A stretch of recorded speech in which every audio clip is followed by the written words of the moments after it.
She comes from a lineage of Bollywood superstar filmmakers, but that is not what defines her.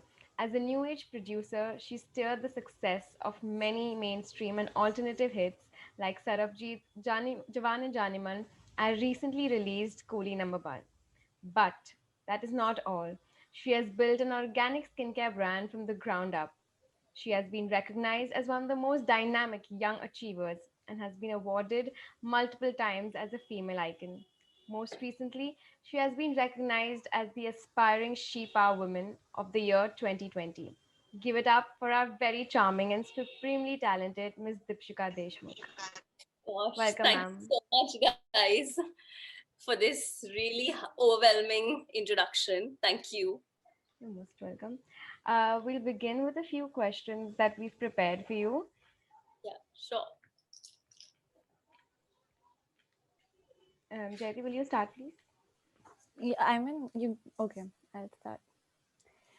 As we know, cinema is not just an art form, but also a great influence on our Indian society. So, as the producer, what do you look for in a script?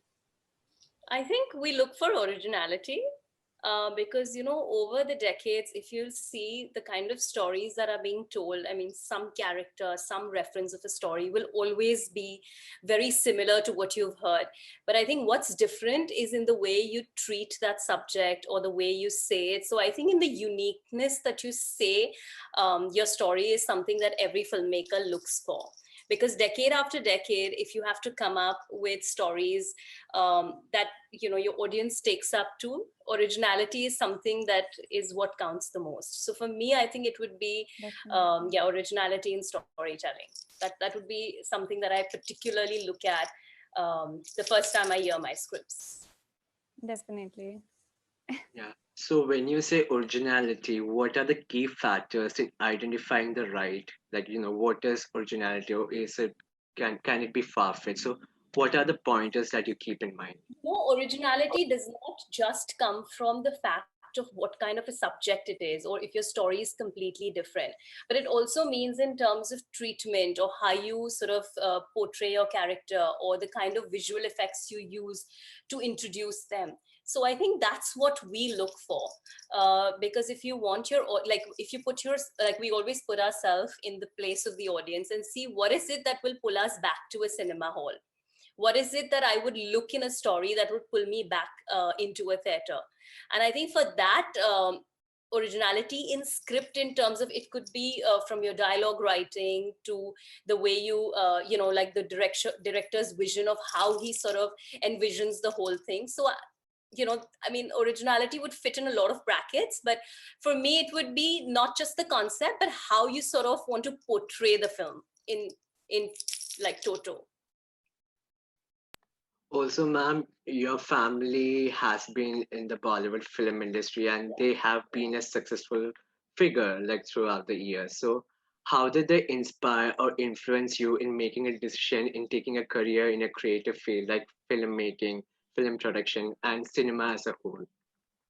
I am really lucky to be born to Mr. Vashu Bhagnani. He's struggled his way up and he's built almost everything from scratch. So for us as kids, both Jackie and me, um, it's more of a responsibility being his children uh, than a privilege, because he's not got anything on a platter and nor have we. So we need to work so much harder to maintain that legacy that he's made over the last 25, 30 years. So I think trying to fulfill that responsibility. But when you're little, you see, like, when an actor, when a director, when a producer comes together, when they're working in synergy, there's like like they create magic, especially when the three of them are completely synergized in the kind of vision they have for a film and the kind of impact cinema has. And I think I always wanted to be a co-creator of that magic.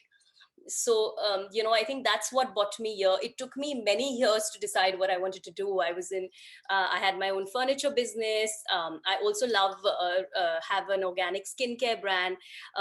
So it's not like we just jumped in. I assisted in a lot. And finally in 2016 I debuted as a producer with Sarabjit.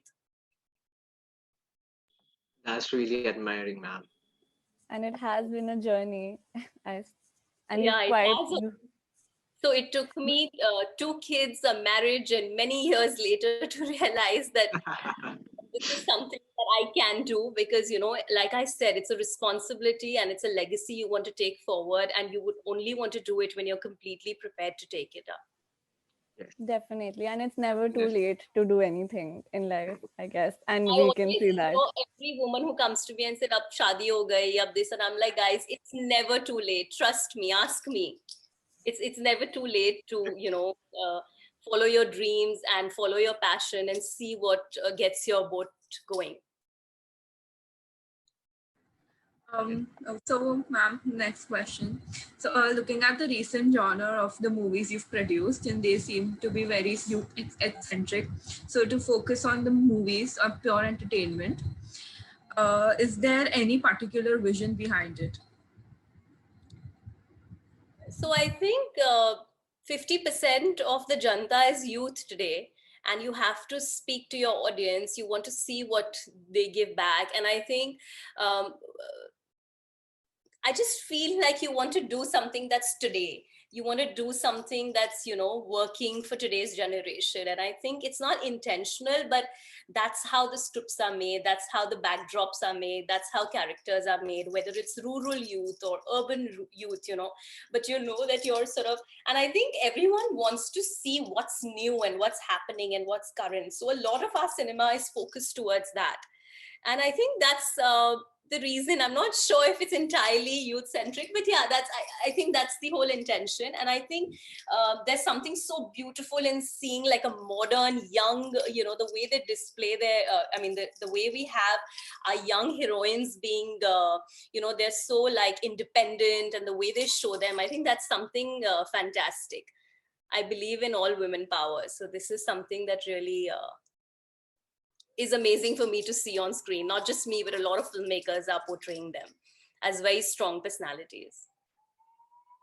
Could you About share some your of the experience. actresses that you worked with who Yeah. has, My first been film was successful? my first film was with Aishwarya Rai Bachchan, and I must share an incident that we premiered at the Cannes Film Festival, and we were like nervous college kids. Though I was married with 2 children, but I was so nervous. I'm like, your first film, and you're right there. And how do you take this up? And then they announced her name, Aishwarya Rai Bachchan, please walk the red carpet. And so did they announce Deepshika Deshmukh, Jackie Bhagnani. And it was the first time that, the entire cast of any Indian film was announced to walk the red carpet. Usually it's just the actors, and we realized the sheer presence of Aishwarya Rai Bachchan in that moment. Like, it made me so proud that, an Indian woman commanding that kind of respect, and the paps were going completely crazy on the red carpet. And I think that makes you realize that women power as such, and I was really very proud about it. So that was one moment that made me realize that yes, we have arrived on like an international platform. So being back home, when you see images, on your Instagram or Facebook, you don't realize the importance of what it is while you're there and living the moment. So yeah, I think that was one of them. We've worked with Tapsi in Dil Jungli, and I think she also portrayed a very strong character. Um, she was very upfront about the choices she made in that film. So I think, yeah, it's nice to sort of portray women, today's women, who are so independent, and yet so sure about what they need, who are professionals, and who are sort of keeping their work and professionalism before everything else, and juggling between being a girlfriend or a mother or a wife or a sister. I think they can do it all. Sorry, Siddharth, but I think women, the other panel looks quite Oh, ma'am, I different. completely We agree with you. we know that you really stand for women empowerment, but would you say have you faced like any challenges being like in a male dominated space? Has I it don't been think difficult? this question is maybe a few years earlier, it would have been different. But luckily for me, I haven't faced any such challenges. I've been really lucky to be working with a very nice set of people, and people who are very progressive and believe in, gender being, it doesn't matter if you're a female producer or a male producer. What's important is you're getting your work done, and this is how it does. So I don't think that's really come into play with where it's concerning me. Everyone has a different journey, but for me, I haven't faced that. And I think with time we've quite progressed, We and evolved. Yeah, we evolved. yeah, And definitely. Ma'am, so we are talking about youth and today's women, and as you are one of the youngest and strongest producers of our times. Your focus seems to be on more meaningful cinema on social issues. So, what are some of the aspects of mainstream cinema you would like to change to make cinema more powerful in today's time, to direct the youth or Indian population, because cinema is a very big influence on Indian culture? I think storytelling on the whole can have a lot of impact, be it documentaries, be it short films, be it plays, be it books. Like, I just feel or be it movies, right? There's so much impact that these platforms can have. So I think what's important is that you create an impact for not just this. I mean, there are some issues, like, if there's an issue and you want to sort of approach it, right? It doesn't have to be heartbreaking, or you can make people laugh about it through your cinema or through your storytelling, and yet convey a message, and have them take back some message back with them. So I think I would like to, not just this generation, but a lot of future generations as well, you'll always want to leave some impact through your cinema. So in whatever way you can better it, whether it's through portraying the kind of today's women there is, whether it's through Sarabjit, it was a bond about a brother and sister, and how this sister stood for herself, or even through like regular comic entertainers, it's how you position different characters. It could be a small character in some film, but there's some message that I would always like people to take back from our films. So I that think for me, also, I would always, I mean, still 6 films down or 7 films down the line, but I still feel like even with our upcoming film, Bell Bottom, which is a spy thriller, I think what's important is to leave back some impact, whether it could be something as small as a virtue of honesty, but some impact or the other, which will have some positive impact on the audience. So I think that's something that I would want to do, and I'd love for generations to remember our film. My dad's films are now 3 decades old, and yet people love watching them. And when we see the TRPs of those films, whether it's Coolie #1, BB #1, Hero #1, but people still say, like the young kids still say, "Oh my God, we love watching those films." So I think cinema, which is timeless, but at the same time with some social impact, is what I would love to create. so since we're now talking about giving impact to an audience, pandemic has changed everything, and so did one of your movie released during that. So how was it different to release Coolie #1 on an OTT platform rather than releasing it in a box office? And how did it affect the movie? Like, was your response affected, or how did the audience react to it? For us, it was a different experience. It was one of our first films which went directly to OTT.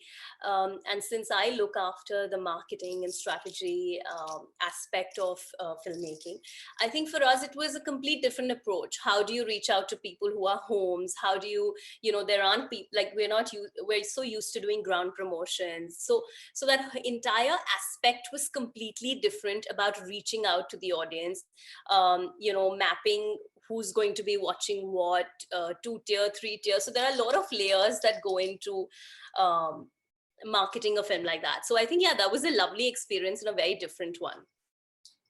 Is it better than the box office? So we've talked about your journey. We know that you've done a lot throughout your journey. So finally, to compile all the feathers in your hat, how challenging is it to be a producer to such talented actors, to be a mother, and to also be a successful entrepreneur? Like, how do you manage to multitask and still be like extremely successful at it? I wish there was a mantra of sorts, but there isn't. And I just Do you have one? I just think you keep going on, in your day. You just know these are your things you need to do. Uh, I don't know how to define this, but I would just say stay focused, passionate about everything you are. But I know for one that before I was a mother, I probably did half the things that I did today. But when you become a mother, there's some superpower that I don't know women get. You start delegating work. You want to start putting down things in a calendar. You want to make sure everything's done so properly, so that you can return home to your children as soon as you can. So I think for me that has really helped me fasten all the decisions, and it's made me a lot more precise. And I also feel like that little emotional side that women have, especially when you become a parent, you realize that little emotional aspect about you, and that sort of helps you deal with this entire universe of different aspects that we have. But I don't know. I wouldn't know what's the one thing that gets. I would love to know from the other women, what is it that gets Like, all do of you us? have Anything. like a mantra or something that Yeah. you look up I to, just or believe someone? that, my dad always taught us that whatever you take up at that particular time, it's so important to give it your 100%. So for me, if I'm with my children, I'm 100% here. If I am in office dealing for, say, my organic skincare brand Love Organically, I would be 100% there, even if it's for that half an hour. Or if I'm in a story narration, then that's exactly what I'm doing. But if I start doing everything at all given times, I'll go completely cuckoo. So I think what's really important is to give it your all. Like they used to tell us, remember history class hai to concentrate only on history, that kind of a thing. So I think that's really worked for me. Uh, when I'm at one particular place doing one particular thing, I make sure that I finish it from start to finish. I don't procrastinate. I would never say that, let's do this, say tomorrow at 4 o'clock. That's something that I've learned. Like whatever I take up, I finish it at that time. Sort of, that's my mantra. But It's quite inspirational, and it's good to hear from someone. Like, we do take inspiration from you and we look up to you. So thank you. that's great. Thank you, Jayati. Summing up, thank you so much for doing this. It was wonderful having you here, and it was really inspirational listening to your story and your journey. Thank you so much for doing this. Thank you Thank for you so having me, much. guys. It's an honor indeed. Thank you, We ma'am. loved talking to you. Thank you. Yeah, Thank thank Thank you you. you. so Thank much, ma'am. Thank you. Okay. High-tech engineer turned Lux event planner, TEDx speaker, wedding curator, and an award-winning entrepreneur. Ambika Gupta is the quintessential power woman shaping the present and the future of the Indian event industry with her brainchild, the AQ project. And we have her here today with us to share with us her inspirational journey. A very warm welcome to you, Ms. Gupta. Thank you so much for the lovely introduction. Happy to be a part of this. From an engineer to a Lux wedding designer, how thrilling has your journey been? From a North Indian girl moving your business from Delhi to Chennai, what are the various challenges that you faced? I mean, it's been a really rewarding journey, I would say. One of constant learning. And I think as an entrepreneur, you're constantly, uh, readapting and always finding new solutions to new problems and learning. And it was really difficult for me to be, a person from North India coming to South India and having not had any family or any kind of people I knew from before, or anything about this industry, to now building a brand that is kind of pan India. It was all kinds of, I mean, there were struggles, there were rewards. I think the first event that I did was out of Just Dial. I literally called vendors out of that. And then I just did a family members event, and next thing I put it on Facebook and it goes viral, and then from there, like, I get friends of friends telling me to do their events, and there was just never any looking back. I think for me, my wedding journey in weddings has been from 2016. So that was probably the second wedding I did, which came out of a first birthday that I did actually, and somebody saw my aesthetics in that, and then decided to give me their whole wedding. And when I did that in 2016 January, so I basically did a like a real truck in ITC Grand Chola, and I sourced it from Chor Bazaar. I remember in Chennai, and I got it painted and got it refurbished, and we took it through the elevator of ITC, which has a container lift, and that was never done in Chennai before. And when I did that, I got all kind of media attention. In fact, I even developed my Instagram page for the first time in 2016 because Wed Me Good, which was the channel which reached out to me, they're like, "Do you have an Instagram handle?" And I'm like, "No, I have Facebook," because that time Facebook was king. And I said, "Okay," and that an army before that, and then all everybody started replying, and there were like so many resumes and so many people reaching out to me, and then that's how I started building my team. And yeah, it's been a really amazing learning curve from first establishing ourselves in Chennai and becoming really good there, then to the whole of India recognizing us, and then the world. So it's been, so I just believe that if you make a start somewhere, and in my TEDx talk as well, I said this, that if you create a ripple, then the ripples really have no stopping. It can reach to, you can be in a remote part of anywhere in the world, and if your work is good, and if your perseverance is consistent, you can reach a million people. So for me, that has been something which is really heartwarming, because I mean, as an entrepreneur, when you start, you literally start with an idea and yourself. You have nobody else but just yourself. And I think that has been something which I always teach to my younger generation, because, like, I have most of my employees are between the age of 23 to 25. And that's when I keep telling them that there is no shortcut to success. And there's always, you have to constantly take on newer things and keep going with the flow. And yeah, and then things happen. That's how it happened for me. So, with like, taking on that forward, I mean, how has the concept of event planning changed in the last few years? Like uncles and aunts taking care of everything from bandwala, fruit wala to the fool wala. I mean, how do you manage Yeah. to gain the client's trust? Wow. So I still remember when I started this. So I come from a business family, and I remember my uncles were like, "हमारे घर की बेटियां, they don't do all this. तुम फूल लगाओगी events में?" तो मैंने बोला, "We don't put flowers in events. Yeah, we design events." And I completely agree, because this was a very home run thing. I mean, events back in the day, even I would say back till 2008, 2010, was largely done by family members. It was the taujis or chachajis or whoever, or buas, who would take care of the entire functions.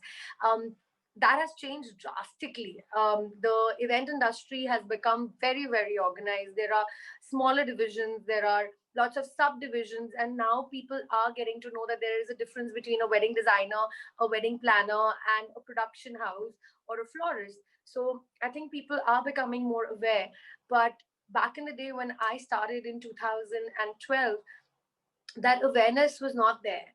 I was entering into a niche market in Chennai where I didn't know the language. I did not. I just had an idea, and I just thought that there were just mundane events without any connect with people. There was just like tents, colors, flowers. That's it. Jao, and you see a place and you're like, "Arey, achha, okay, this is very pretty." But for me, I always believe that, especially in the world that we live in today, how rarely do we, like back in the 90s, we would meet family so much more.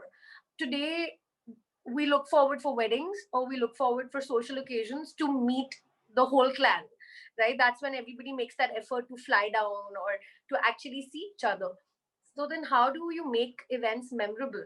And I thought that for the couple, when they look back at their memories 10 years back, it should have something which is meaningful. So AQ, we started AQ with the idea of personalizing events, so that there is a storyline to it and there is a connect that the audience has. And when they enter the room, they forget the real world that they're from.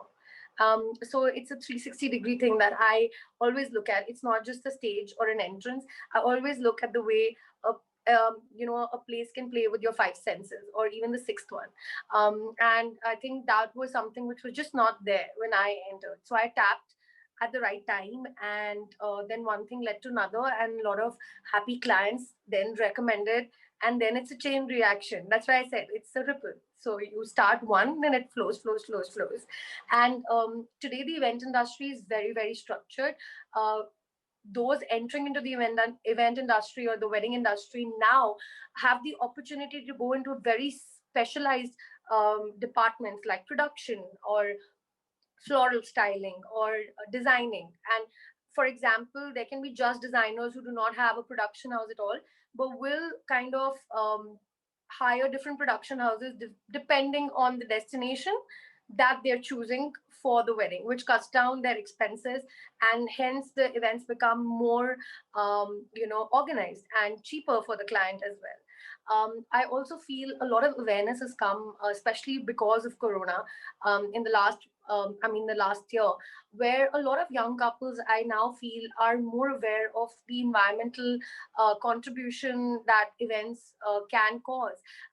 I see a lot of young couples who come now and say that we want the sustainable wedding, or I want to recycle the flowers. I don't want floral wastage, or how can my wedding be meaningful? So I think now, because of the pandemic, people do feel that even if they do have money, they want to kind of be socially responsible, which is a great thing. I mean, I think it's really nice. So I saw myself do a lot of weddings now where we tied up with various agencies. I tied up with Robin Hood Army and India Wasted, where we recycled all the flowers. We also took the food, which is always in abundance in Indian weddings because we love our food, and we then went and gave it to the needy. So I think that it's a good change. It's a good change, and the younger generation, and the millennials, and even the older couples are now looking forward to making their weddings more meaningful, which was non-existent, say a decade back. So it's all changing for the good.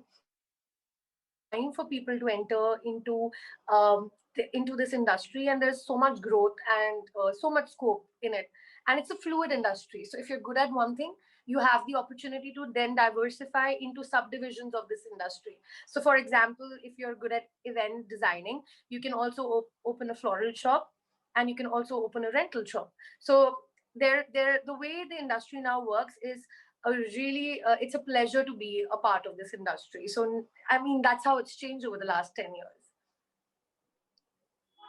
Ma'am, event designing industry as it exists today and what you do is an art in itself. I think all of us will agree to this. So, what do you think your work is more of a reflection of you or the client? Mix of both, I would say.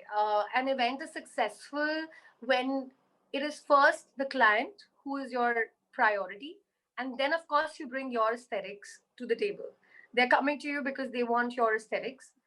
Most people are lost when they come for their weddings. They have 10 or 15 pictures that they've seen over Pinterest, and they've downloaded them, and they're like, "Acha, I want that," or "I want this," and then they do not know the prices involved with that, and they don't know how to get this.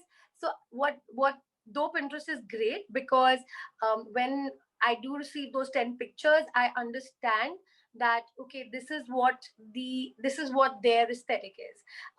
How we work at ACube is that we have specialized Google forms, which we ask a lot of questions from our couples, which are then documented, like from the places they travel, the books they read, the brands they like, and just vacations that they've done, or favorite destinations or restaurants, because that gives me an idea about their personality.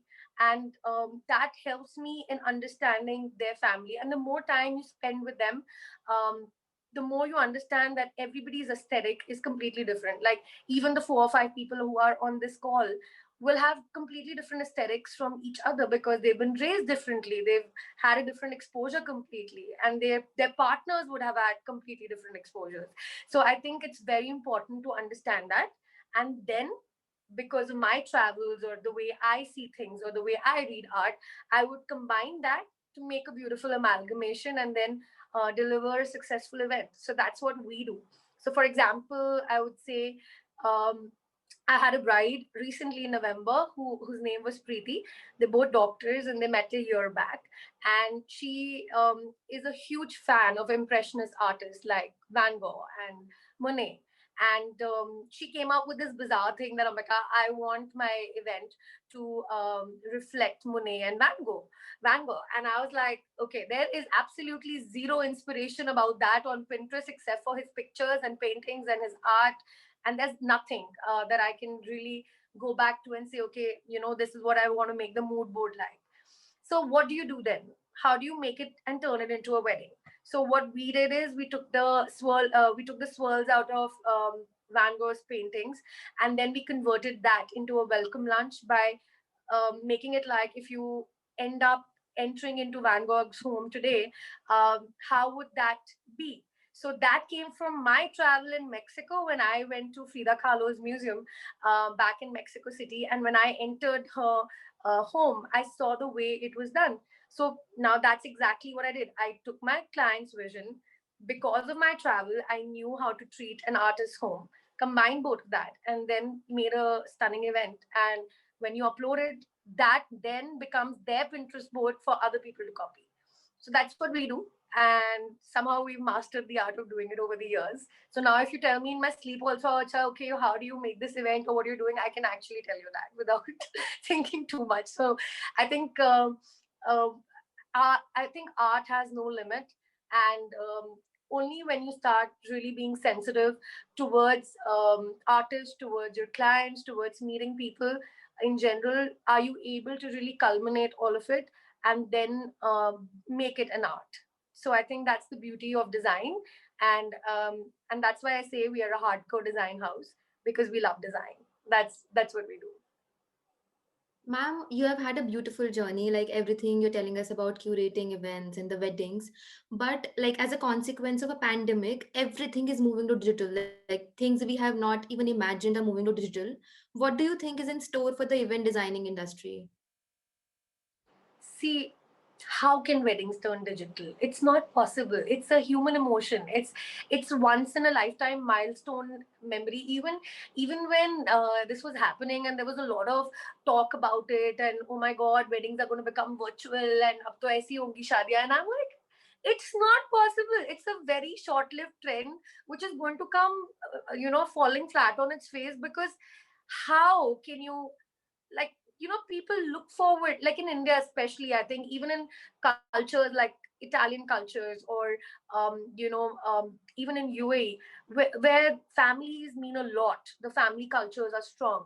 People look forward over the years to this day.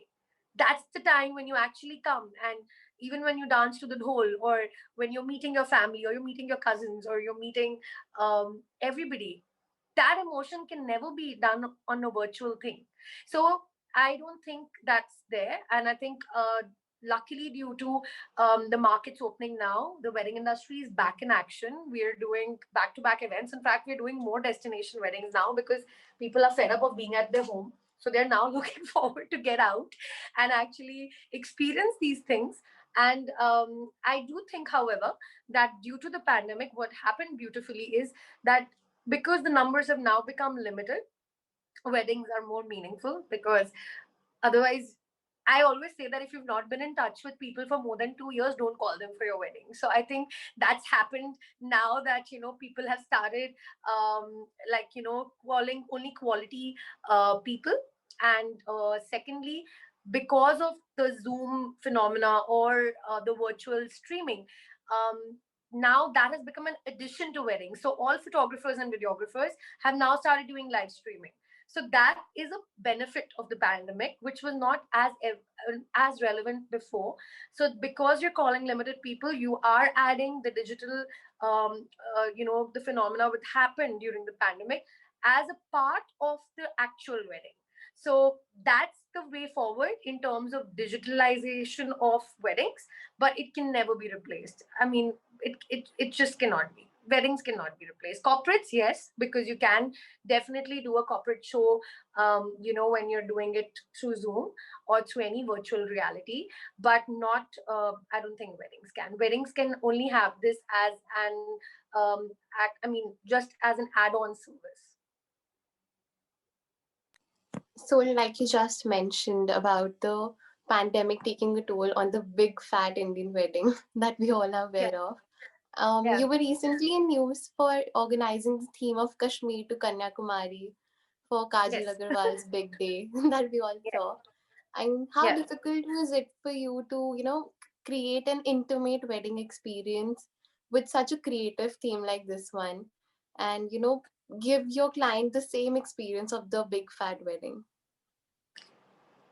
Well, that's an interesting question. So the thing is that for me, it was more a challenge, and also, with the celebrity wedding, there are more challenges than for a normal wedding. I mean, it's literally the same in terms of the human emotion because they're as human as we are. But just that you know that there's going to be a lot of social media attention more than it is normally for any wedding that we upload or it goes to blogs. She trusted me to come from Chennai while she had a zillion options in Bombay, for me to come there and do the wedding. So for me, it was like initially it was really intimidating. I was like, okay, she's gonna give me a few pictures and I have to design based on that. But then, like after I was done with being overwhelmed, I sat them down and I said, "See, Kajal, I want to do what I do because that works, right? So I'm going to ask you questions. I'm going to sit with you and Gautam, and you're going to tell me about how you like your living room, places that you've traveled, how do you like shapes." And so I started asking the questions I would ask my bride and groom without thinking of them as a celebrity at all. It took me time to say, no, okay, I need to be vocal for what I do because I'm an artist too. So I said, she has hired me to be me, not to be her. So I asked them, and then the common thing which came out was that both of them loved Kashmir. So Gautam's heritage is Kashmiri, and both. So Kajal said, "I love Kashmiri carpets." He said, "I love Kashmiri furniture." And even in our new house, that's how we're making our living room. It's very minimalistic, but it has Kashmiri carpets. So I said, guys, why don't we do Kashmir? Because the wedding, we will try and make the mandap look like a pyramid so that it depicts a mountain. We will put shikara, paneling at the back and then treat it with florals, and then create a mirror aisle to kind of create an illusion of it being Dal Lake, and then create a flower market by creating, a lot of florals around the aisle. Now, the only thing was she also did not want the wedding to be very huge, because Kajal as a client itself has been very local about staying indoors and not and to adhere to the rules that the government was setting. So she had only 64 people that she was inviting, right? Including the crew, we were just 75 people. So she also made it easy for us to not break the rule. And everybody was tested, and then they entered into Taj, and then we did the wedding. So how difficult it was? It was difficult in terms of the fact that I had to keep making flights to Bombay, and to plan it across two cities. At the same time, because of the experience that I have now, and like I said, I can do this in my sleep, and because we now have such great industry collaborations throughout India, I chose the right vendors who could deliver the job.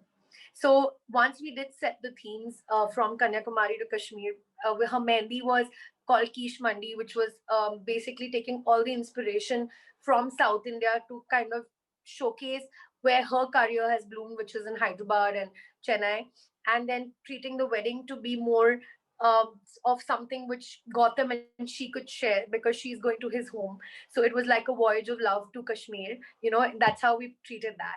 And then the Ghar Ka ceremony was Radha Krishna Puja, which we treated by in the way of Vrindavan Gardens. So we did the entire thing with peonies and Krishna theme. So I think it once I set the theme, I chose the vendors who could deliver, and every other protocol was followed. It was tough in terms of just sourcing material because of the pandemic, because flowers, local flowers, or the farmers who have been growing were really affected badly during the pandemic. So just anything which costed say 50 rupees became 75 or 100 rupees because of the pandemic. Though people had the mentality ki no, during the pandemic you want to spend less. um, what they were not being aware was that now there were new things which were COVID costs, because every hotel had a COVID gear that we needed to wear. Everybody had to be in masks, everybody had to wear coats, everybody had to sanitize. So there were so many other additional costs which came. So that ways it was difficult. But I think with experience and with working and graying our hair in this industry, you kind of get used to the challenges, and then you just find a solution. And that's the entrepreneurial spirit, I would say, that whatever challenges come to you, you kind of find a solution to it, and then you work towards it. You don't keep harping about the problem, you find a solution. So that's how we worked around it. So, like you mentioned, you've been in this industry for a while. How have you seen the industry grow? Well, like I said, that the industry has grown manifold, because the industry is completely evolving every single day. Today, a lot of people are completely saying no to, say, printed invites. They want to go for digital invites. They think it's a waste of money to do that. So I think the newer generation has probably seen a lot of gibberish happen in weddings, and they are like, I don't want to do what my parents have done before. I want to do things differently. So I think, like every other industry, this field is evolving a lot. Earlier, we did not have proper schools to teach, about weddings and stuff. Now, I think the industry is becoming. There are a lot more institutions which are coming that are teaching students and are training students to come and be a part of the industry. So I think that way also, education wise in this field, in events, the industry has evolved a lot. Today we have exchange programs. Today you can also take smaller short courses in London. Like, even I continue to learn.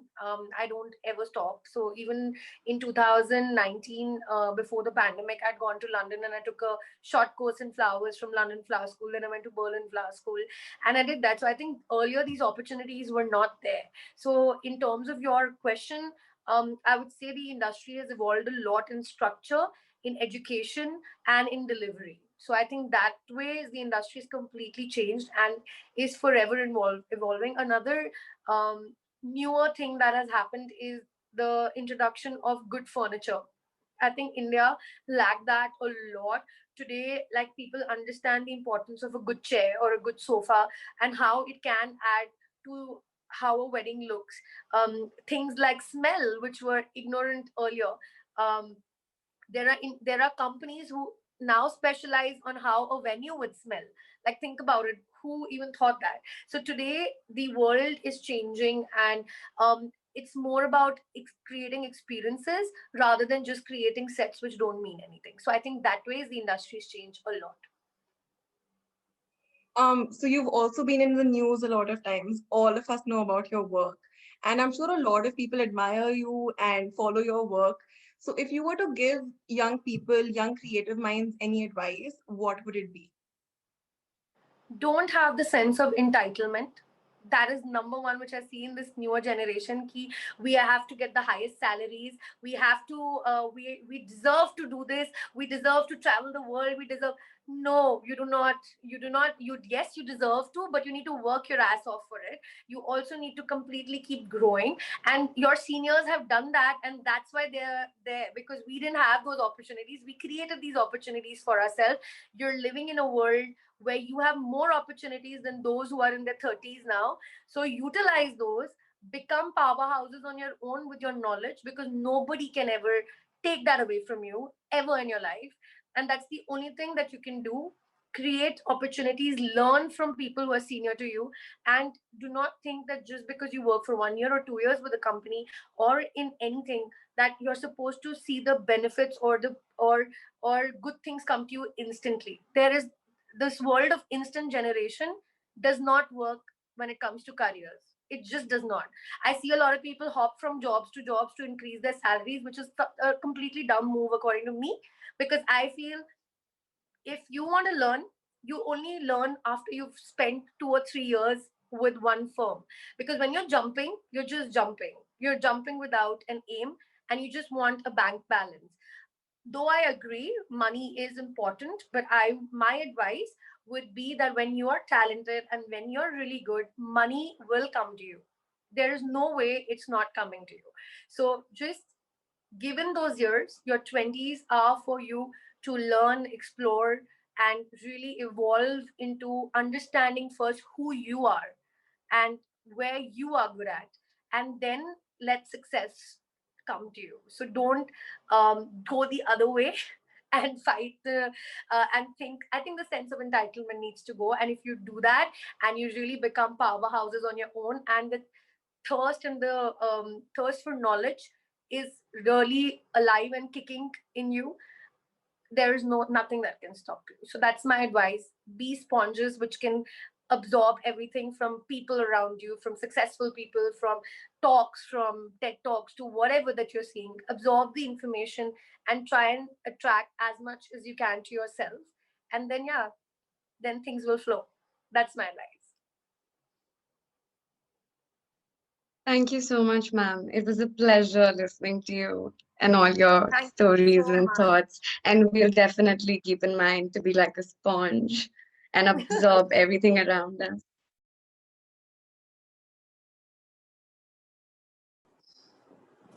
Yeah, you can go ahead. Okay, so hello, sir. Hi. So, our guest for today is a living example of an art inspiring life. An architect, sculptor, artist, and also a filmmaker, he has started at an early age and has gone to build on a distinctive voice over the last 3 decades. A unique perspective that brings life to the mundane byproducts of day to day routine. Sculptures. One of his first works is a prime example. He has created iconic sculptures like the Mughal at Nehru Center, Mumbai, exhibited across the globe, and is routinely featured as one of the greatest contemporary Indian artists. So we all welcome, a very warm welcome to you, sir, and it was really Thank nice. you. Really nice. Thank you. Thank you. So we'll just start with the questions then. Yeah, whenever you're ready. Yeah. So Sure. so at such a young age, what inspired you to start sculpting, and how do you plan on taking it forward? I didn't plan anything for the future. It just started as an accident. I started welding away at a welder's workshop. Machine pieces, a lot of machine parts fascinated me. I used to be very fascinated with machines and cars, and especially ones that wouldn't work and which were broken. So you could see the machine parts inside, you could see the gears, and you could see the connections and broken cables and twisted metal. And that fascinated me a lot. And I would pick them up and actually form stories from them. You know, a twisted metal looked like an old man bending over, just for example. Then there's this clamp which you get in a chemistry lab, which holds the vertical to the horizontal. That looked like two people reading a book. You know, so I would form these stories, and I started welding without any idea or without any perception that I would change it into a profession. So it just went from one to the other. So there was no planning when I started welding for the first 11 years that I would be able to sort of make this as a profession. I just kept on going at it as a hobby, not thinking of what it would yield me or whether it would turn into a profession or anything like that, you know. So it was a very playful way of me going. I was 16 and I just started tinkering around with metal, and then I joined architecture because my parents said you can't keep on doing this day in and day out. You have to have a degree, you have to show something. So I had to join architecture. So I did that, but of course sculpture remained on the forefront forever, you know. That's the way I started. That's a great So, story, sir. Yeah. so you did an education in architecture and then went on becoming a sculptor. So, since you know your dad was an acclaimed architect, so was it an easy decision for you or a difficult one?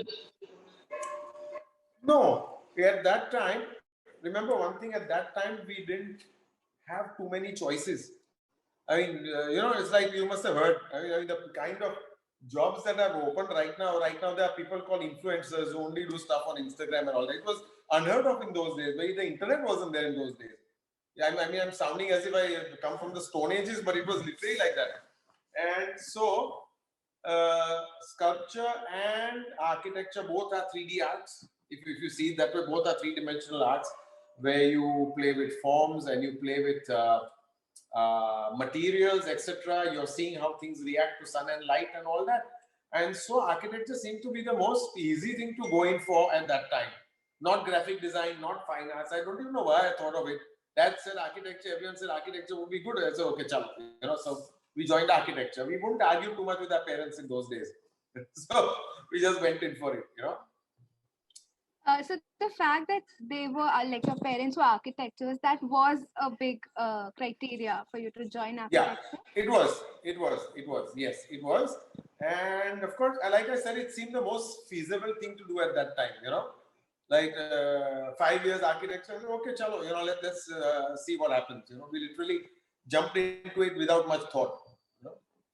We didn't have product design then. There was no colleges teaching us product design. There were hardly any graphic design institutes.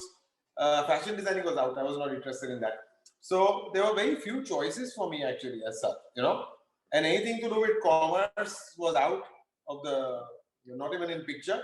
So then architecture seemed to be the next plausible thing. So just went along and it worked out fine. It worked out fine because, like I said, it gives me an idea. I design sculptures which are within architecture, isn't it? They are around architecture. They are inside an architectural project or whatever. So getting someone showing me a plan or an elevation, I'm able to get the scale of what is happening and I'm able to sort of visualize it better, So it works well for me. So I have a question here, like with your previous answer, I just wanted to know that sculpting is more of a hands-on work, whereas when you talk about architecture, it is more of drafting and more of an industrial kind of work. So how do you cope up with both of them? Oh, I hardly practice architecture now. Hardly practice architecture. It's all sculpture. It's 90% of the time is sculpture, not even 90, I would say 98% of the time it's only sculpture. I did my last architectural project 3 years back. Before that, I did one 15 years back. So you can imagine the kind of gaps that are there, So basically, now I've almost given up architecture. I mainly do sculptures and sculptures that too which are site specific. I don't make sculptures and just put it in a showroom and all that. I see a space and I design for the sculpture. That's what happens mostly these days, I mean, since ages, commission sculptures is my forte. I see a space and I can at once sort of give a client an idea of what will look good where, what works better, etc. And that's what I do. So mixing things together is not a problem. It never is a problem. I don't only sculpt, I do multiple things, multiple things. And I feel the more things you do, the more varied they are, the more active your mind remains because you're applying it to so many different things at the same time, So it works wonders. It works wonders, So would you say like your personality, like, your humor has been like, a good way to create relationships with your clients? Oh, definitely. But I mean, you've heard people saying, no, he's a people person. He's not a people person. Correct. So I am like that. I interact a lot with public. I love talking to students. I love talking to children of any age. I love imparting knowledge. So I guess the way I am and the way I interact with a client definitely helps to form a stronger bond. So I keep saying this. It's a very good question you ask.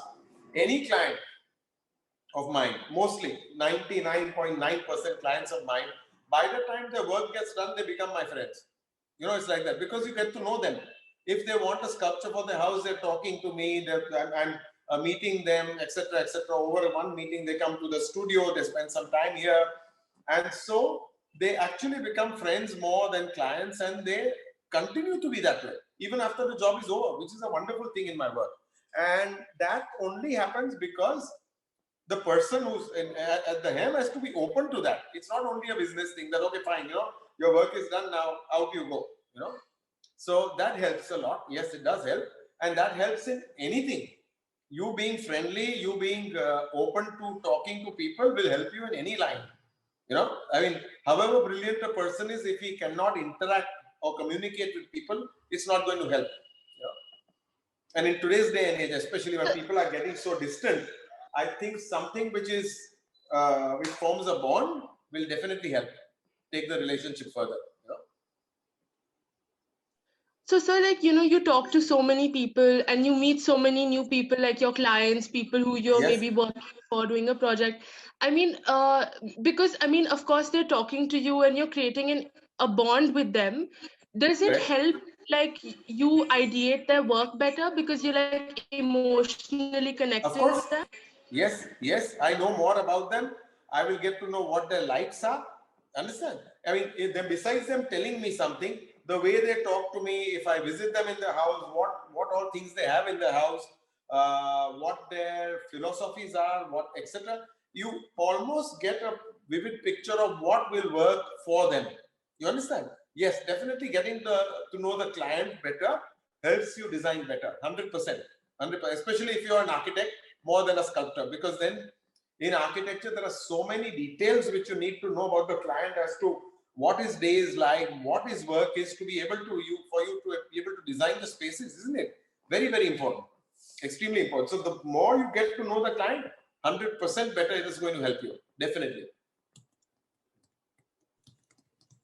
So what I noticed that people usually have a perception of sticking to just one career option. Otherwise, they say they won't end anywhere else. So you being an architect, a sculptor, and a movie maker, what are your thoughts on this perception? So completely wrong. I respect people who change their complete line of work. Completely. I was talking to this person today, just for example. He was one of the topmost architects in a very leading firm in Bombay. Very, very high up. He would have been one of the partners in that firm today. He got sick and tired of dealing with contractors. Literally overnight, he gave up and he went to Pondicherry and started sculpting in ceramics. Overnight, he gave up his work and started sculpting in ceramics. Today, he's one of the biggest ceramic sculptors. At that time, people must have called him crazy. People must have said, you're mad to give up this job. He was doing so well in it, earning. It's not that he wasn't getting money in it. That's why he wanted to change. He got fed up of that line and changed. And I'm all for it. I'm all for it. That switch has to be there. It has to be spontaneous. And you have to take the plunge. You cannot sit only in one damn place and keep on sort of working in your comfort zone. Nothing, no miracles will happen there. You have to jump out. You have to get out and do stuff which you haven't done for you to be able to be excited enough to do it, and also to make things happen, to make things. It's like, I'll give you an idea. There are some people who come to me and say, show me an image, and they say, have you done something like this before? So will you be able to do it? And I tell them, yes, because I've not done anything like this before, I would want to do it, So it works that way. You jump into things, you take up challenges. I love taking up challenges in terms of time, in terms of balances, in terms of the way my sculptures hang from ceilings, etc. So changing and doing multiple things is wonderful, And I mean, only I know how many things I do in a day. So I think that is what keeps me going. That's what motivates me to keep on working. It's what, 3:15 today, half a day over. I'll tell you what all I did today. Okay, chalo, let me start. Okay, just to give you an idea. So I started off by coming to the studio on cycle because I love cycling. So I took a little round and I came here. I opened the studio even before the workers came in, so it's nice and quiet. It's peaceful for me. I sat down and I wrote I write my diary every day. Okay, so I sit and write down diaries. I have a collection of 13 to 14 ink pens. And the reason I started this was I realized that I was using a lot of keyboards. And when I wanted to write, the hand just wouldn't move. It's a problem because you're using keyboard. So this is what I do every day, an hour and a half a day. I'll show you. And I've got crazy amount of ink pens. So can you see that? Can you see that? I do this every day with colored pens, with my colored pen. Just write down my thoughts, etc., etc. I also curse a few people inside, which you don't have to read if I don't like someone. And I mean, it's just a way of, it's like a photo album to me. I pick out someone, a diary which is like 15 years old, and I see what I did on that day then. It's wonderful. It's just like going through a memory. Okay, fine. So I wrote my diary. I had to do a sketch for someone which I did and I sent off. Then I went cycling for a meeting in Darar. I completed that meeting. I came back. That meeting was to show a new dimension for a sketch for something I'm doing. By the way, I'm at the studio, so I'll take you out. I'll give you a whole tour of the studio at some point of time. It's very interesting. And so I did the sketch, went there, finished the meeting, came back. I assembled a sculpture from some remaining parts because there's someone, believe it or not, who wants to present a sculpture to someone day after tomorrow. Okay, so I have incomplete components, so I put them together on the floor. I drew out a sketch and I photographed it and I sent it to them. Okay, then I conducted my 11:30 to 12:30 class. Okay, then I went home for lunch. While I was at lunch, I'm making a huge sculpture out of cycles right now. Okay, out of actual cycles which I'm putting. I'll put it up on Instagram. I'll give you my Insta details and all that. You can see that. So it's a 40 feet long by 8 feet tall. So I stood there, assembled a little bit of it. I went for lunch. After lunch, I came back here. There is one sculpture outside which is going for casting, which I had to detail out. And then I sat here. So this is half a day. Okay. So I love doing this. It's how I don't even know where my day has gone. Man, I do all this and I finish by 5. I finish work by 5. After 5, I either do my yoga or my cycling or my walking.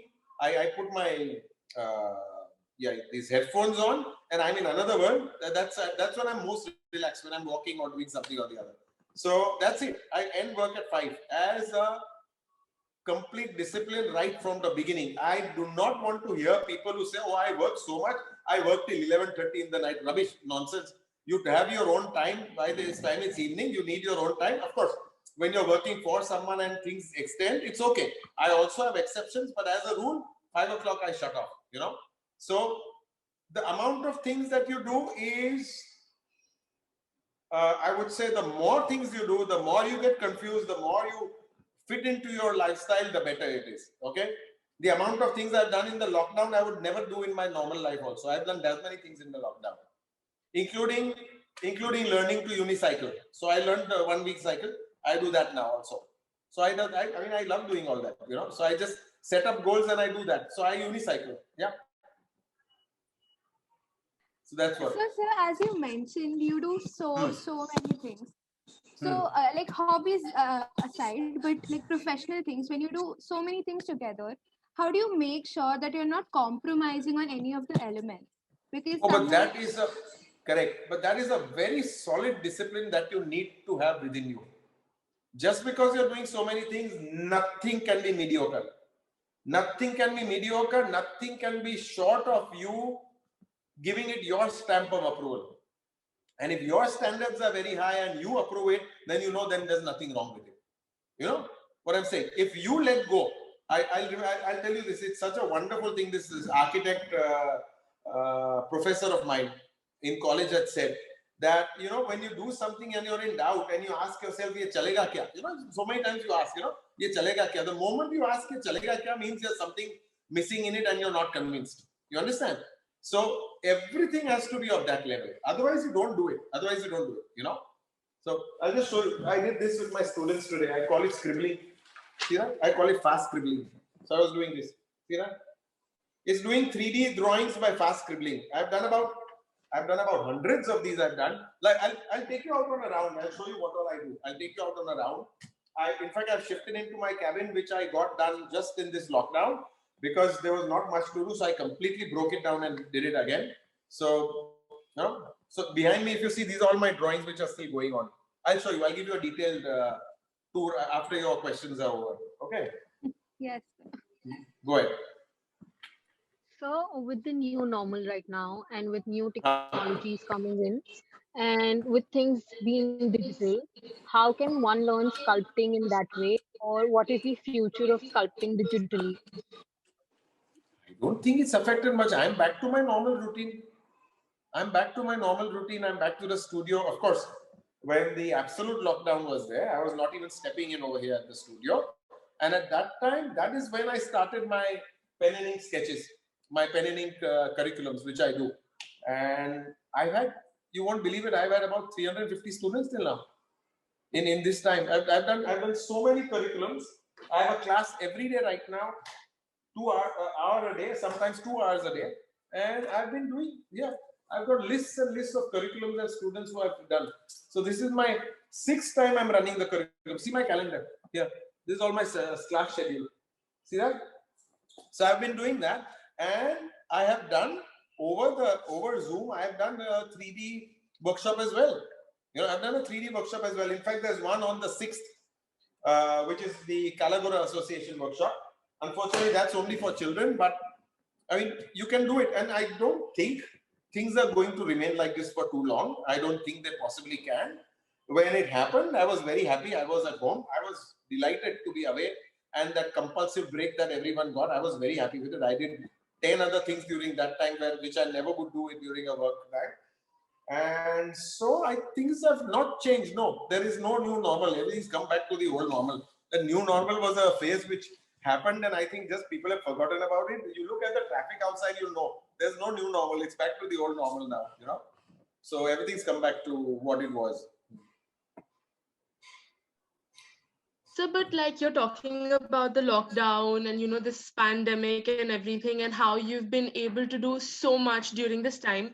But somewhere deep down, do you feel like that you felt a creative block, or because so much going on, did you feel anything different with your work? And I mean, how would you deal with it? No.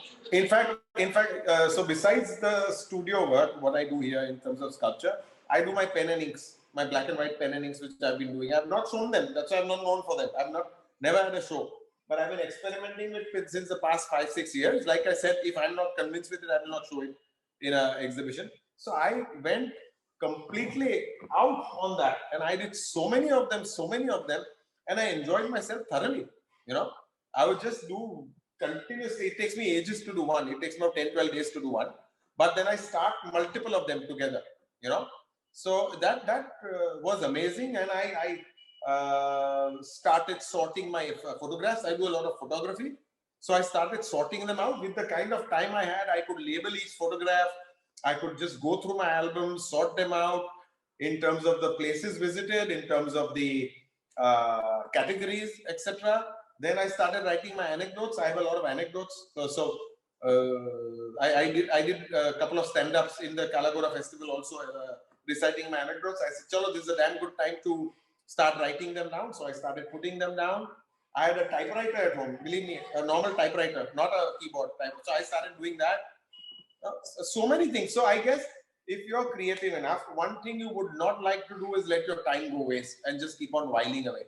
So I, in fact, I think made more use of it than what I normally would, you know. So which is good, because it's a known fact, isn't it? I mean, your money comes and goes, etc., comes and goes. Time is something that you spend, it's not going to come back. So you might as well use it the best way possible, you know. But no. Generally, Yes. Generally, if you have a client, if you have a deadline, and your brain is just stopped working, there's nothing coming in your head. What do you do then? That doesn't happen. I've trained it to. It actually doesn't happen. So now it's. I know there's a time limit. So I'll tell you what. I'll tell you when it doesn't work. You'll be surprised. It doesn't work when the client says, "I'm in no hurry." If the client tells you, "I'm in no hurry," your mind goes all over the place. You have to damn with it. If he's not in a hurry, why should the mind get focused down on that? But if he puts you down on a time, then the mind is trained to do it that way. And what I do is, I'll tell you this, I've done it so many times. Sometimes you don't get an idea which is worth showing to the client, correct? You're not convinced that this is the right thing. You start sketching, you may not sketch, you might be just playing around in your head. you don't have an idea which is worth showing. And I feel that if it takes too much time, the client is going to cancel it and the job is worth taking. It's a good job. I call the client and I tell him I'm ready with the design. Can I come and see you tomorrow, day after, or whatever? Even if the design is not ready. He fixes the meeting and then I have to do the design, so it happens. You understand? So that's the way it works. And it actually works that way. It actually works. And sometimes you get it, fadak karke, you know? I mean, there's no way it cannot come. With your kind of experience and all that, there's no way it cannot come. It comes, but it takes time. Sometimes it takes time, sometimes it takes more time, less time, whatever, you know? So It's really nice to know that it works the same way from college till now. Deadlines definitely do help. I had read this very interesting thing. He's saying this man, it was just one of those jokes which was forward. He said this man works like a rocket. Doesn't mean he's fast. It means he only works when his backside is on fire. Understand? So that's the way you should view it. You know. So what is your message for the young creative aspirants who are ready to start their journey? I have a very, very standard message for everyone, which I have now, because I've talked to so many students. Just 2 words which I tell everyone: experiment fearlessly. Experiment fearlessly. That's the way to do things, believe me. Don't keep on thinking of what will happen if I do this, or if this line goes here, how will this look? You have to jump into it. It's like, I'm telling you, I feel I'm repeating myself because I've said this to so many students. You know, there used to be this adage, look before you leap. It no longer works. You have to leap first and then look now. There's no time. You literally have to jump into things and then sort yourself out. You know, it's so stupid. It's so, how you say, irritating. I get visitors at the studio and I take them around and I do difficult stuff. Okay, there are some things which I do which are very, very difficult, like balancing things and this and that and all that. And I do it because I love taking up the challenge. Like I tell my workers outside, my welders, like they tell me, "Sir, this is ye bahut mushkil hai." I say, if it wasn't difficult, it wouldn't come to us. It would go to any fabricator. You understand?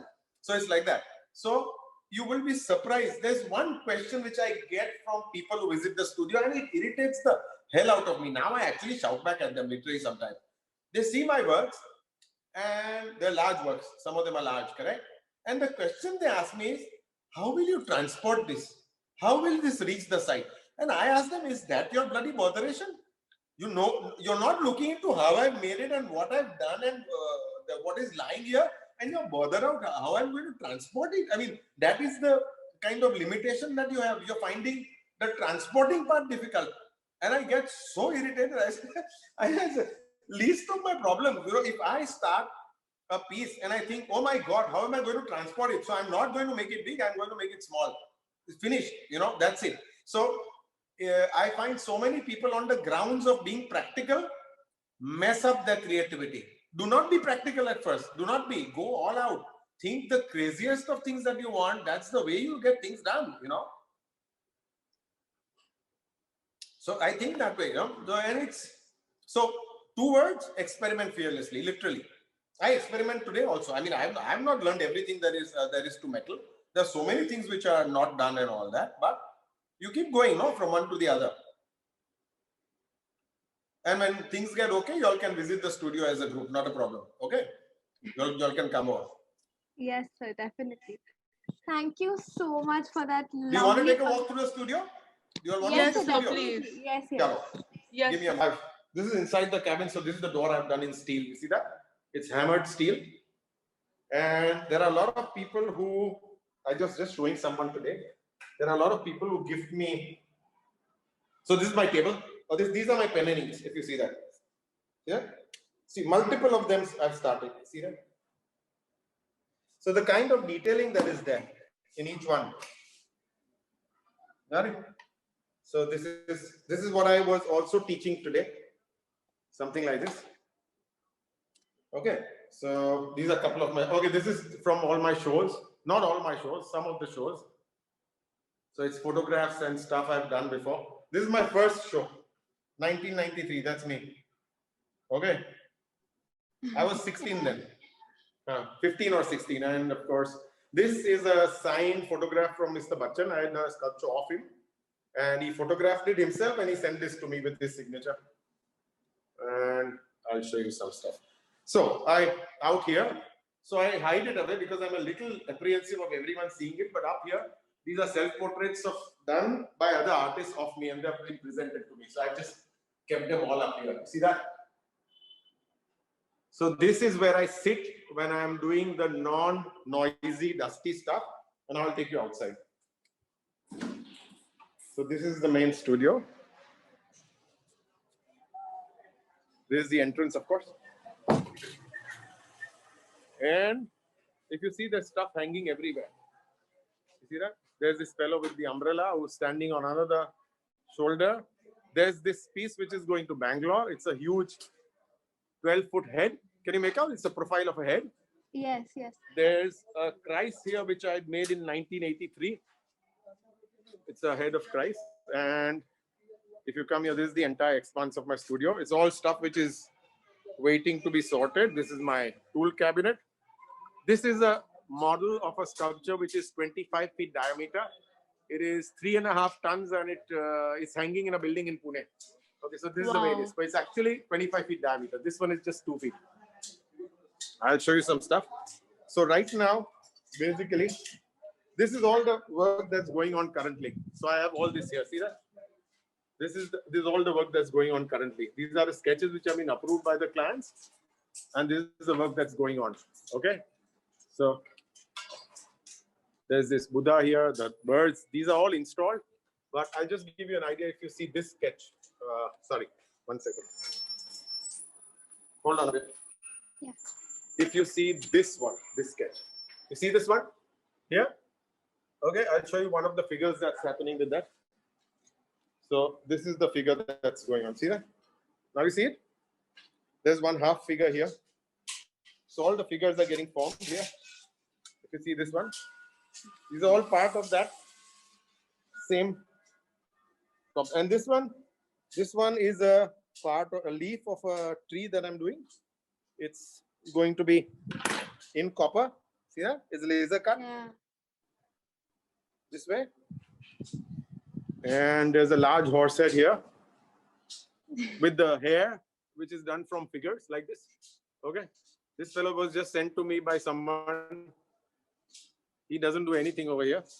And this is still the unsorted part of the studio where this was slated to be where I would hold with the lockdown that it all way late. So I just kept it like that. So this is the whole studio. This is the extent of the studio. That's where I work every day. There's one sculpture here, which you can see that. Yeah. Sorry, I'm just turning the camera around. But there it is. This fellow. And there is, I don't know if you can make out. Nice conversation, and we got to know a lot. Thank you. And actually, way Thank more you. than we expected. We loved your studio. We loved this whole Thank tour. you. Thank you. Thank you so much for talking with us. Welcome. Welcome. Okay. Thank you, sir. Bye-bye. Bye-bye. Thank you, Bye-bye. sir. That was Thank very you, sir. interesting. Thank you, sir. Welcome. Welcome. Bye-bye. Bye, sir.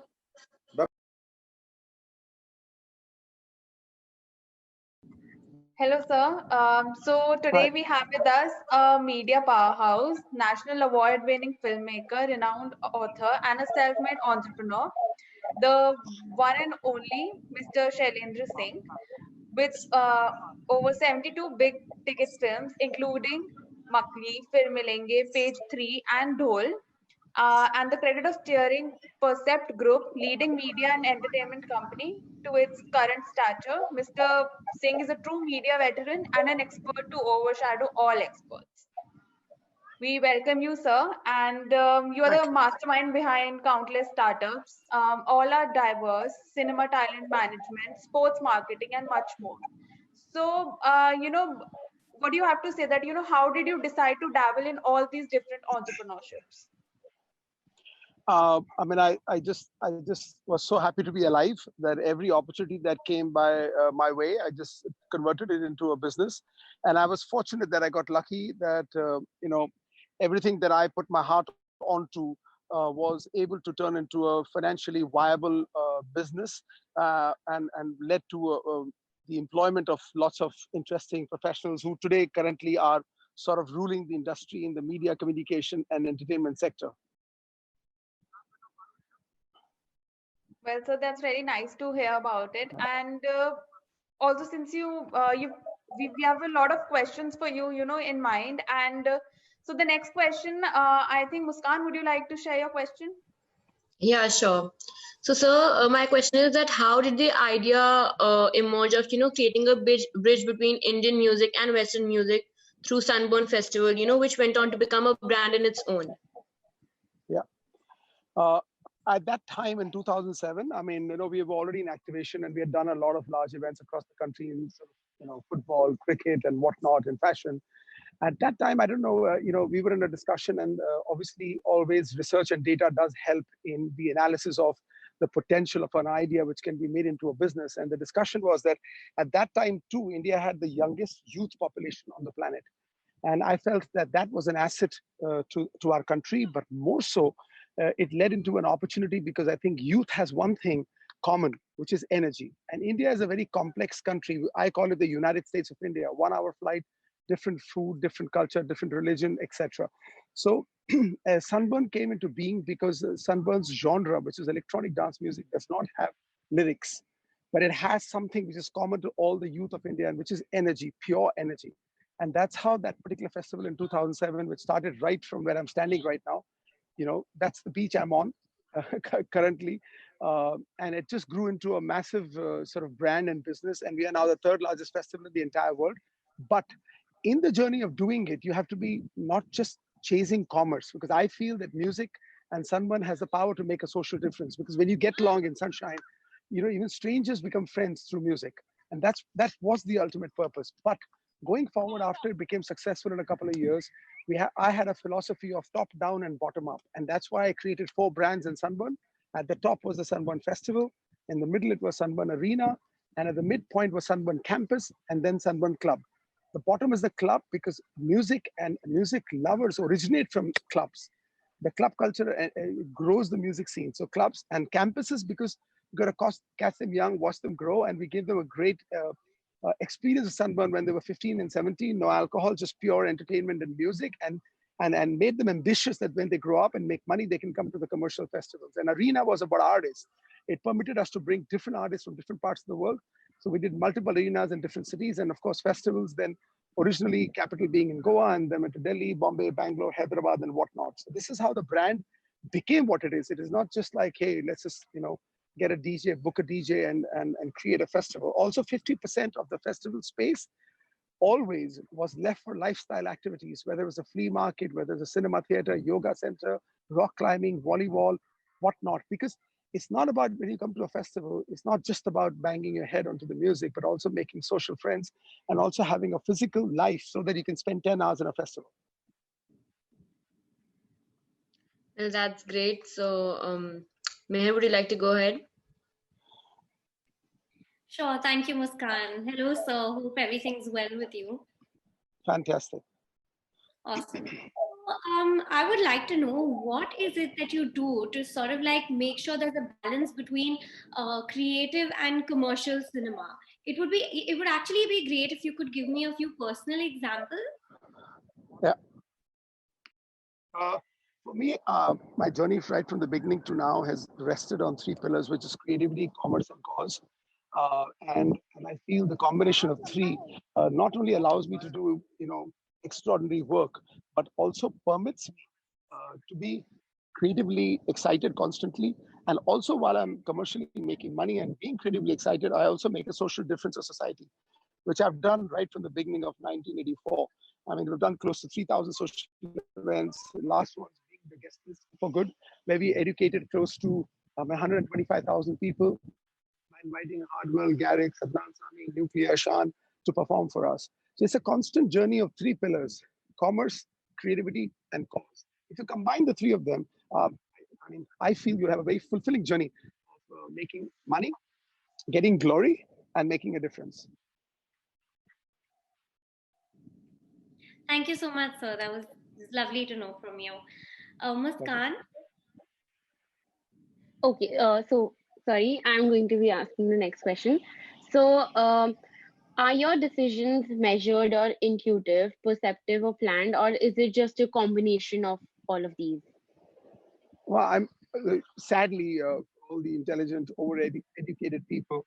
I'm all heart, so I live by my gut, and I believe in my gut and my heart. So whatever the calling of the heart is, I go for it. But I give it all I have, and obviously once I get the calling from my heart, then I obviously spend a lot of time and effort into educating myself about the space, and particularly educating myself always about the consumer. Sometimes the consumer is a client, chairman of a large company, and sometimes the consumer is just a fan who's buying a ticket to a movie or a festival. But you got to be grateful. You've got to give the return on investment to your consumer, to your customer, and if that happens, you will be a success story, come what may. So yes, follow your heart for sure. Mind is a devil's workshop. So I always say sometimes qualification is sometimes leads to a disqualification, because overqualification, you get stuck into a sort of intellectual masturbation, and you never get to actually flow with your soul. And therefore, yeah, for me, it's all been hard, and ensuring that I put the consumer and customer right up at the top of the list. Thank you, sir. So Ishita, you'll take over. Good evening, sir. Hi, Ishita. Hi. So you are the mastermind behind 23 startups. So I wanted to ask if you could time travel to one of your startups to communicate any lessons to your former self that would save you from a mistake or a blunder. What would that be? Sorry, I didn't catch the last part. Did you say blunder or mistake? So if you could just prevent a mistake or a blunder that you have made while working on a startup. So if you could just time travel. I can tell you, I mean, first of all the startups are really exciting, but I can pick possibly ad films, and maybe events a little bit, but more so about ad films. In my life, I've close to 3,000 commercials is what I have creatively produced. Sometimes I used to shoot 3 commercials a day. And the reason for it was because I, being an advertising agency, I wasn't an ad film studio. But somewhere I felt that our creative ideas that we created at the agency were getting marginalized by the time they got produced by an independent producer whose heart really wasn't with the client. So in case I was making a commercial for Hero Honda, which is Desh Ki Dharkan, which is written by me and creatively produced by me, I took the reins in my hand. I built a studio. Initially, that studio was called Tiger Production. I named it after my dog. I had a boxer. And then subsequently, Tiger Production became Percept Picture Company and not only made ad films, but 70 odd feature films. That's how it originated. So I feel that sometimes what we feel is a crisis actually is an opportunity knocking right at your door. The second thing, that my strength was relationships and creativity and making money. But in my journey, because I was busy with these 3 things, I sort of trusted other people with my financials. So that's to watch out for. I know it's difficult for people who are really passionate and who want to be really creative and want to fulfill their dreams to be also, economically smart. But I would say keep an eye on your finances, because you never know. The custodian of it may have different intentions. Great, thank you, sir. I'll pass on to Shreya. Yes, sir. So actually, we all agree with you on all the points, and you've been a hustler in this field. So my next question is actually related to in this. Yeah. I'm not a hustler. I'm an inventor and an inceptor. Yes, sir. So, I'd like to know more about, that do you think creative fields like media and entertainment have actually solved the issue of gender equality, and, it's given a competitive spirit to the industry?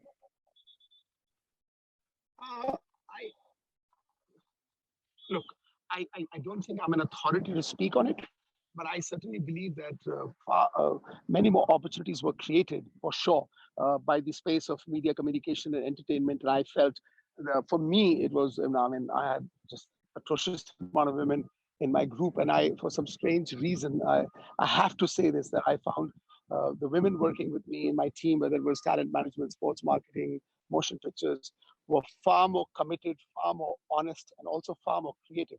So that's been my journey. So I feel the opportunities were created, and I think right now it's like the time for uh, gender equality, and I know that the universe needs to be tackled. Yes, sir. Thank you so much for your answer. And Meher, would you like to just ask the next question? Yes, sure. Thank you, Shreya. Hello again, sir. No.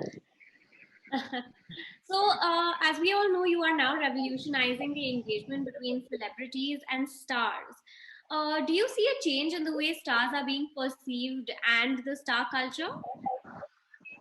Uh, I think so. I think there has been a sort of shift, but I don't think the consumer has matured in India. India is a strange country, you know. You'll be surprised that we call cricket a religion, and I had the fortunate experience of running the Indian cricket team for nearly 12 years. We did the branding on the chest and also represented half the athletes in the team, Saurav, Yuvraj, Zaid.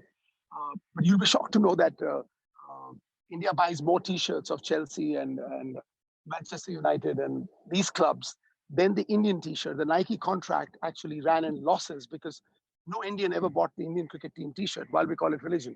So yeah, it's a, you know, it's I feel that the opportunity exists, but I feel the consumer's maturity hasn't matched up to the opportunity, and therefore I feel the people investing in this business have to be really careful, and I think they should be in for the long haul. Right. Thank you so much. It's actually very shocking to know no one bought the Indian jersey. It is true. You can fact check it. Yeah, it's something that I will remember for a long time for sure. Thank you. Ishita, would you like to take over? Yeah, so I wanted to ask, you have also kept a corpus for young entrepreneurs who approach you with an idea. Can you tell the audience more about that? Look, I mean, you know, I'm 50 odd now in my life. I've seen life, and I feel that there are a lot of young people out there with fantastic, exciting dreams and dreams full of ideas. And I feel that, you know what, before my journey ends, the most cool way, you know, you always support different causes, you know, whether it's the National Association of Blind or the Earthquake Relief Fund or the HIV projects that I did, or now the education projects, etc. But I think the biggest cause is that if I can enable a young person in India who has a dream but does not have the experience and resources, and save him or her the chase of, you know, 10 years, you know, just cut off the decade, because I can share my experiences with them. Also, possibly even fund them initially to ensure that they get a little lift off of their idea, and they don't have to wait for a decade before their idea matures or they're able to get financial interest from people. So for me, it's like a CSR project. It's not. There are people like Ronnie Screwvala, established film producers, studio owners, who are actually funding into startups as a business. That's not my interest at all, to be honest. But I really want to do this as my initiative for the youth of India. Hey, you got an idea? Give it to me. Of course, we'll sign an NDA. We'll sign whatever documentation you want so that nobody steals your idea. But I'll assess it. I'll give you my reactions. If you and me understand and get along, and then you need some initial funding, I'm going to get that too for you. I think that's going to be quite an interesting journey of, you know, sort of the past and the future coming together in the present. And I think it's got a lot of potential, but it's up to people if they want to really swipe this card. Then I give them my experience and possibly some investments too. Thank you, sir. We are almost done otherwise. So thank you so much for taking your time. And take care. It was a pleasure. Thank you, sir. Thank you so much, love. sir. Bye. Bye. Bye. Thank you, sir. Bye. Thank Bye. you, sir.